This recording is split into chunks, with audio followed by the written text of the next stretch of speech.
Hello and welcome back to Spin Your Jaw. Now on this episode we are joined by former British light heavyweight title holder. He's got 15 fights, 14 wins and 4 by way of knockout. Please welcome Shakan Pitters. Talk me through your professional career so far. So you've only been 4 years professional this year, is that right? Yeah, that's correct. In March. In that time, I think what you've been able to achieve is actually pretty amazing. So you won Ultimate Box Cup or Ultimate Box Tournament, is it called? Which is actually my favourite fight night. I don't know how on earth you lads do it, but it's entertaining for us. That's good as well. And then you won the English light heavyweight title against Dex Spellman. It was only 11 months later that you went on to win the British light heavyweight title. So you've moved quite fast down your professional career and you won your first, is it 7 fights in your home city of Birmingham? So what was your reception like for those fights? It was good. Obviously, starting off my career, I was in the small hall shows, our local shows at the Aston Villa ground, promoted by a local promoter called Tommy Owen. Great atmosphere in there, great vibes. So that was my first experience, bar from going to actual professional shows myself. That was the first experience for myself, fighting in that kind of crowd, because I fought in amateur crowds, but it's not the same buzz or vibe. It's normally in a lot of like smaller social places, social clubs, and obviously I never went GB. I had, I didn't have that much amateur experience. I only had like 19 fights, so I didn't experience the whole traveling, going around the world and that. But it was a great atmosphere from our local show, Villa Ground. So it's local fans and all, gave me the right representation which I needed and things to drive me forward. But I think it's Ultimate Boxer really. Once I won that got my name out there in a lot of these well-represented magazines like the World Boxing News and other local papers down here, and it brought a lot of people to me to their attention. So it was a lot being talked about and things like that. It was good. And do you have your own chant for when you walk into the ring? My own chant? Yeah. Like what is the chant when like you walk in? Not really. Now I say a little prayer in my head and then I just go in there and do the job, do what I can, do what I do best. Maybe next time that you fight, we'll devise the chant beforehand. I'll turn up and I'll get it going in one corner. I'll get somebody else to get it going in the other corner. We'll give it a go. I'm all for it. Go. So with your first experience with the Boxer tournament, how was that? It was 3 fights. Like it was I can't even remember the exact number compared to, but it was 3 fights in one night to obviously winning the whole show.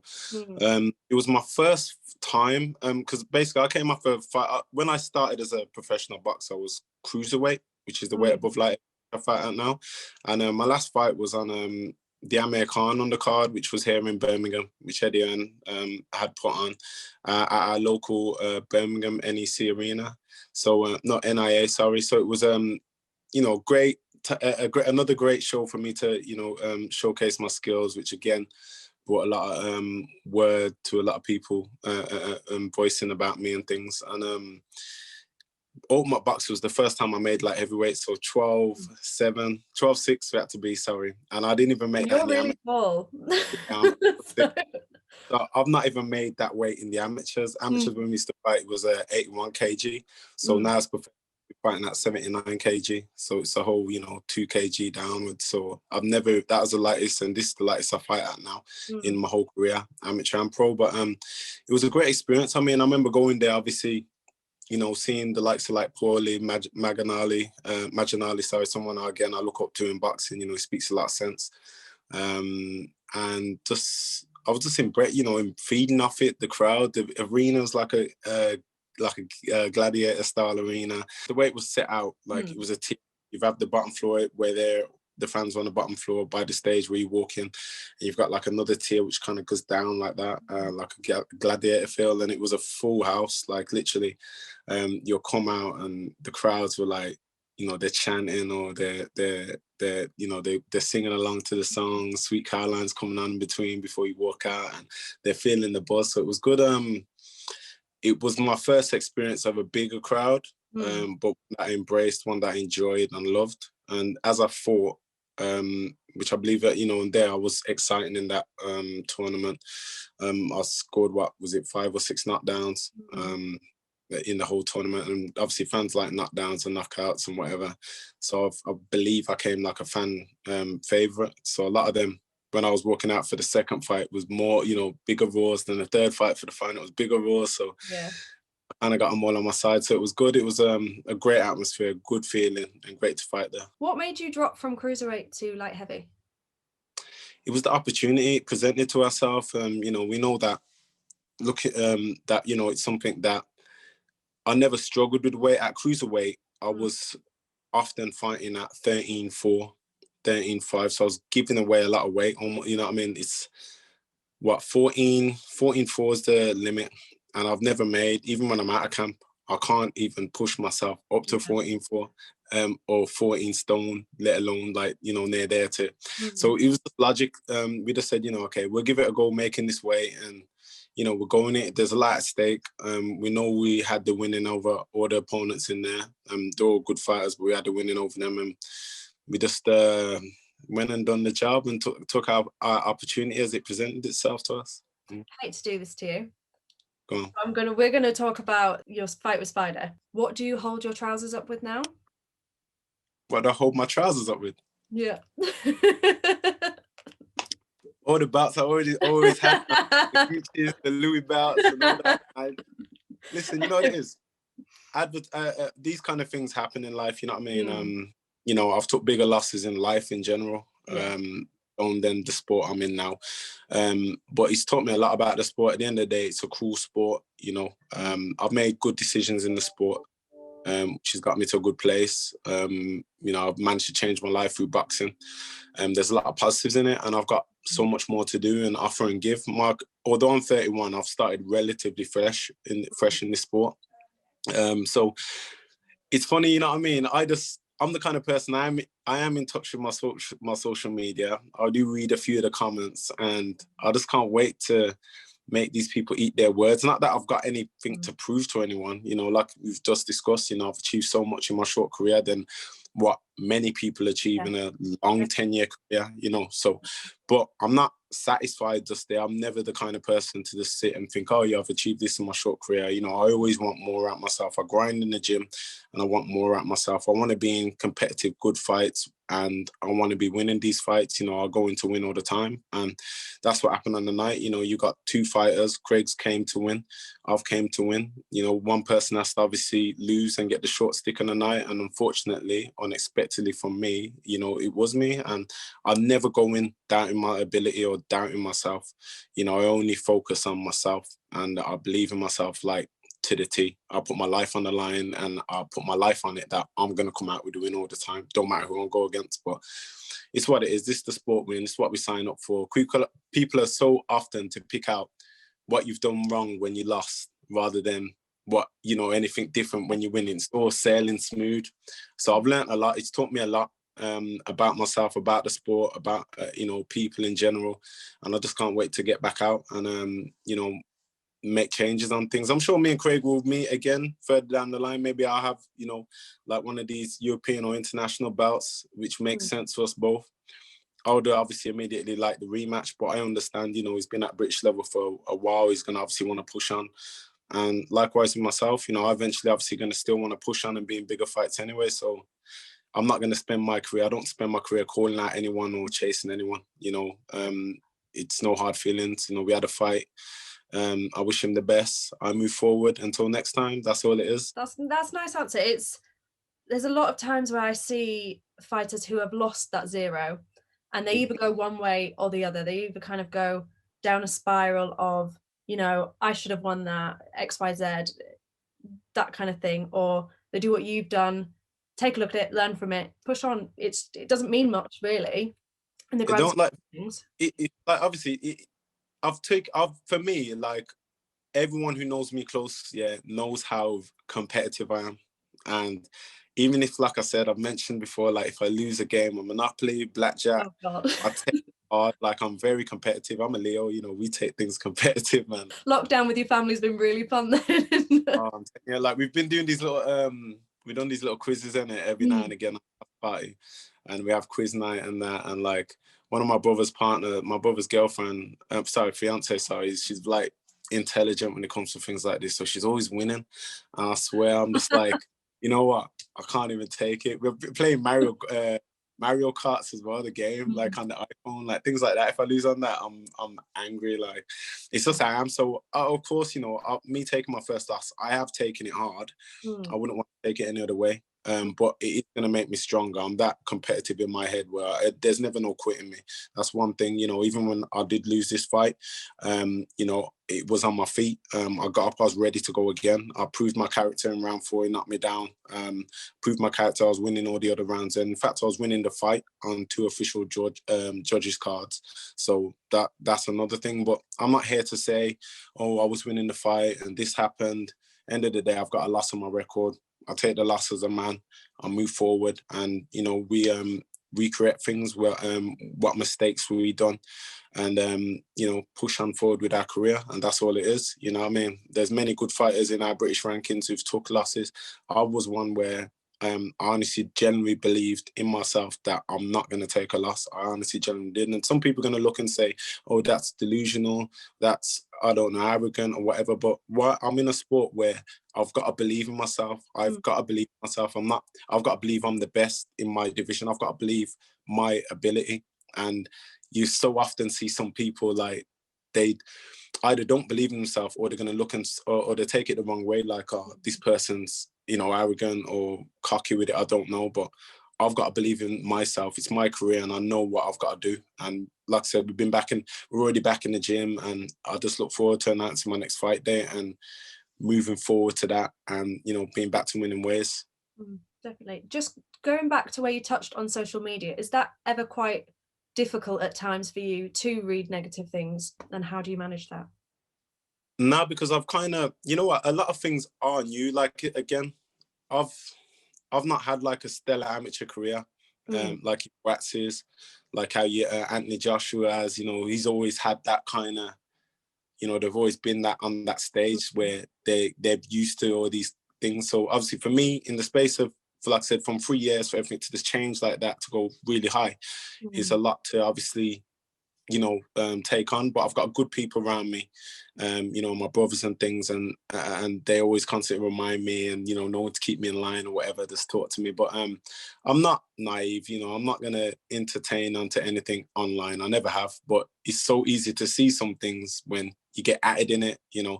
And I've not got, don't be wrong, there's not a lot of people who hate me online, but, you know, you're always going to get silly people dropping their 2 pence comments in when something's gone wrong. You know, everyone's a box analysis or you know, an expert when something's gone wrong for a fight or whatever. So, but it's what it is. It doesn't bother me. I just read it, and I'm just the kind of person to be like, you know, I can't wait anyway. You know, I'd just you know, just make them eat their words basically and just push on. If we worried about comments and that, I'm sure, man, it'd just be, you know, if I worried about comments, I wouldn't be where I am now, because many people that I was going to start boxing had their own little negative thoughts. But it's the world we live in, where people, if they haven't got it in themselves to do that, they put their negative thoughts on other people, and some people soak that in and let it affect them. But I'm one of those where I don't let it affect me, so it's nothing. I actually laugh at a lot of them, so it's funny. I do laugh at a lot of them, but a lot of them are positive. So I am grateful for, you know, positive or negative, but I'm very grateful for those positive comments, and people have messaged me and that, especially after the loss. Like, a load of people have messaged me, and, you know, I do my best to try and get back to everyone, because I think it's important. You know, at the end of the day, I'm a human being first, and I'm no better than anyone who's messaging me or anything, you know, so I do my best to get back to everyone, even if it takes me a couple of months or a month or whatever it may be. I'll get back to everybody, but I appreciate all the support, for sure. For your next steps, are you looking for more domestic fights, or who would you like to fight next? What's ideal for you? Yeah, for me, I'd like, you know, either a good domestic fight or whatever it may be. You know, we sit down with Mick Hennessy.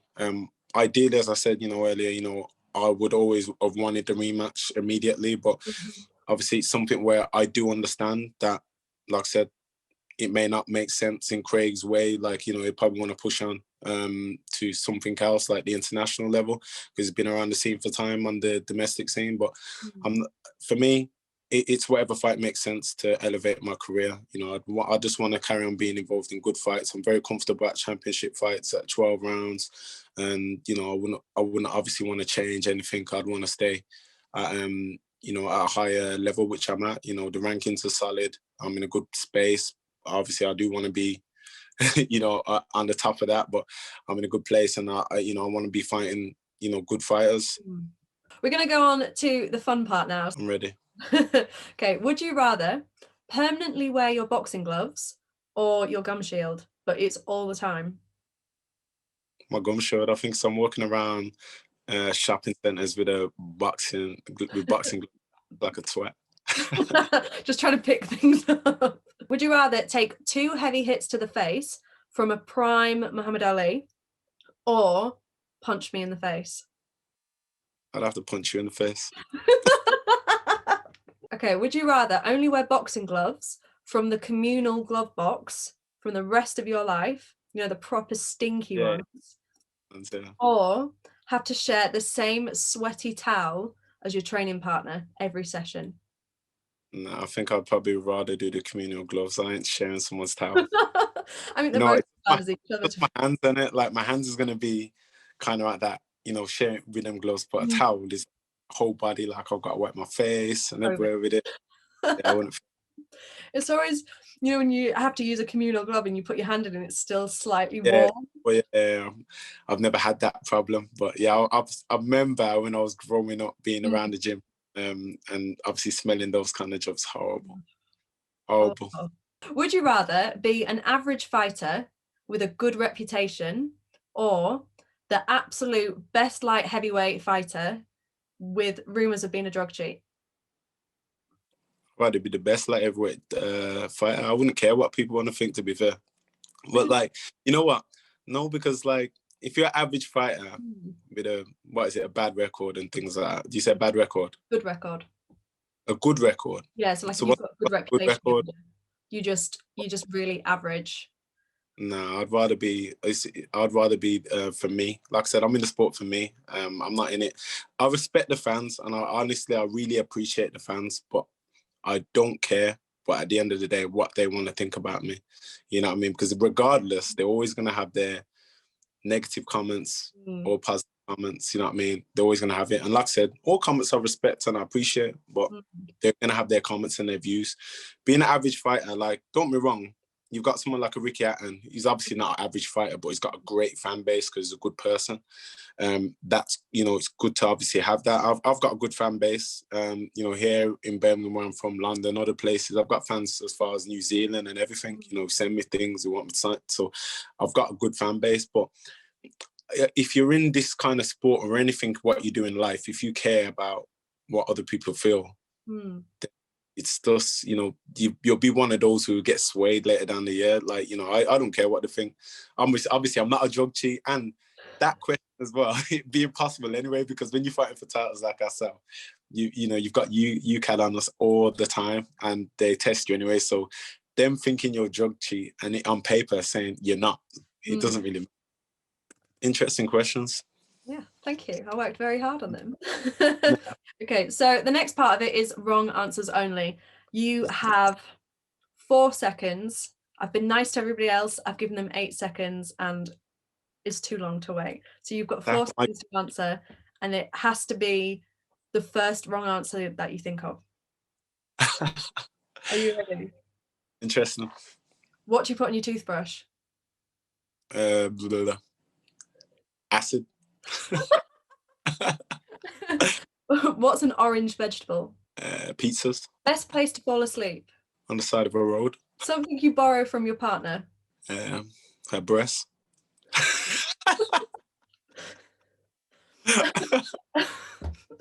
I borrow it every night again. A boy's name starting with the letter J. J. Aaron. What is a way to prevent snoring? Stop breathing. What are you best known for? Being a model. A bird with a long neck. A tortoise. The last thing you take off before going to bed. Socks. That's the right answer, isn't it? Something associated with Birmingham. The London Eye. it's a hard game, isn't it? You did actually really Yeah. well done. I try, like, you know, automatically, sorry, you always kind of think of the right answer, and you've got to kind of sway away from it. So, yeah, interesting. Normally when I ask people what they put on their toothbrush, everybody normally says so. That was a good answer. head, but that did come to my head, but I thought it's a bit, you know, I'll skip away. It did come to my head, like. For the last bit, we are going to build your ultimate fighter. I'm going to go away. I'm going to piece all of these fighters' body parts together. Yeah. I'm going to make an interesting looking figure. So for your ultimate fighter's head movement, who would you have? Would it be biased? It was all mine. No. Nah. Okay. Let's just, for the interest of the game, then I'll pick things. So head movement. I'd say Mayweather. Chin. Mine. I got a good chin. But if we're doing, for the sake of the game, whose chin? Canelo's got a good chin. Left hand. Gotta be my jab. Should I just put a picture of you on it? Should we just scrap this? I'll just put you in it. Okay. Left hand. Danny Garcia's got a good hook. Right hand. George Foreman, he had a bad boy right hook. And right. But let's say, for those who probably for the more updated, I'd say Wilder. Obviously, his right hand's proven on the statistics. And footwork. Ali, we'll go with Ali. Yeah, good footwork. I look forward to making some kind of weird man. But I'll be my perfect fighter all day. I'll back myself, you know. Good. Be my fighter because I'm happy. I am happy with everything. So, yeah, I wouldn't change anything. No, nothing. What about your ring walk song? But you didn't like it? I don't know. What is your ring walk song? I mixed it up. I mean, my last one was someone from our local area here in Birmingham, called Stardom. So I used his song. But yeah, I don't know what song I use next. I like to obviously kind of, with people I know, if I know someone's music or anything like that, then I'll support what they do. If obviously I'm feeling their music, I like it. And same, like someone's got a restaurant down this way, or someone's got anything what they're doing around here, if I could keep it within the business, then I support it. That is all I've got for you. Thank you so much for coming on and chatting with me and playing my silly games. It's been fun. It was a pleasure talking to yourself as well. Thanks for having me. Thank you so much for watching. I hope you enjoyed it, and I will see you on the next episode.